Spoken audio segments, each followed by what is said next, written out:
Good morning દોસ્તો. આજે સવારમાં મેં જઈ રહ્યો છું કાકડમટી ગેસમાં બહલો લેવા. આપણે પછી બાઇક પર નીકળી ગયા. પાંબા રોડ બારમાંથી ધરમપુર જતો રોડ છે. મેં ચાલ ધરમપુર વસ્તી પર નહીં જાઉં, થોડીક મજા બી લેતા મારે એક બ્લોગ બની ગયો. પછી આવી ગયા પાંબા સ્કૂલ આગળ, તો ટ્રક મસ્ત ઘૂસી ગયેલો હતો કેરીવાળો. ત્યાં થોડી વાર જોવા લાગ્યું. મારા કે 3 વાગે ઘૂસી ગયેલા એમ તો ગઈ. ત્યાંથી આપણે નીકળી આવ્યા એટલે પેટ્રોલ પંપ પાસે જવાનું. પેટ્રોલ પંપ નીકળી ગયા પેટ્રોલ નાખવા માટે. પેટ્રોલ નાખવા સારું ગયા.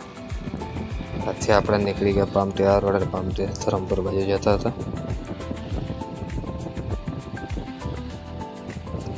પામટી ધરમપુર બાજુ જતા મેં કુછ વિડીયો બનાવતો જ જાઉં.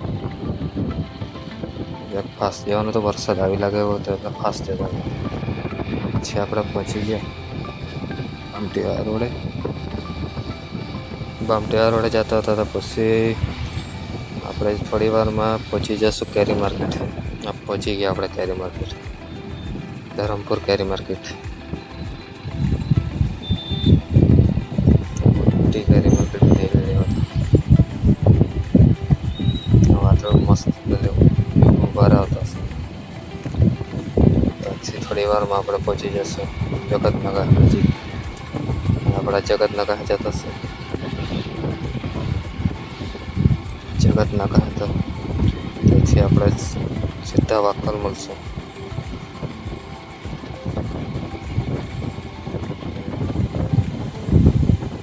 આપણે પહોંચી ગયા જગતનગર.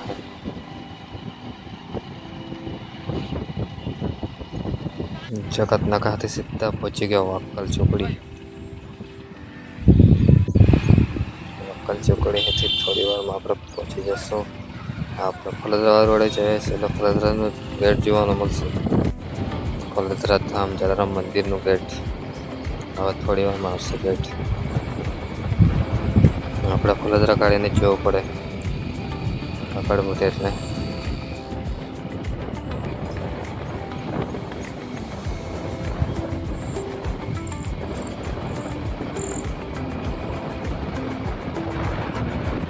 આવી ગયો જલારામ ધામ ફલદરા ગેટ. અહીંથી જવાય છે ફલદરા મંદિર. પછી પહોંચી ગયા કાકડમટી ચોકડી પાસે. ત્યાંથી પછી વિડીયો ઉતારવાનું રહી ગયેલું, વરસાદ આવતો હતો. સીધો અમે નીકળી ગયો કામ હતું એટલે ખતમ. ખેરગામ જગ ફ્રેન્ડ પાસે જવાનું હતું એટલે ત્યાં નીકળી ગયા જતો હતો. વરસાદ આવવાની તૈયારી હતી એટલે ગાડી જ પાસે જ રાખી લીધી. જતો નથી ગાડીને એ બનાવેલી છે. ત્યાંથી પહોંચી ગયા આપણે કેરી માર્કેટમાં, ખેરગામ કેરી માર્કેટ. પછી થોડી વાર ત્યાંથી વરસાદ આવતો નીકળી આવ્યો. ઘર સુધી પહોંચતા અડધો ઊભી રહેવું પડે. વરસાદ બહુ લાગી ગયો, બરાબર વરસાદ આવવા લાગી ગયેલો હતો. પછી ઘરે આવીને જોયું તો મમ્મી આળીમ બનાવતી હતી મસ્ત. ચાલ તો હું ખાઉં, જમી લઉં. લાઈક કરો, શેર કરો, સબસ્ક્રાઈબ કરો. Thank you so much.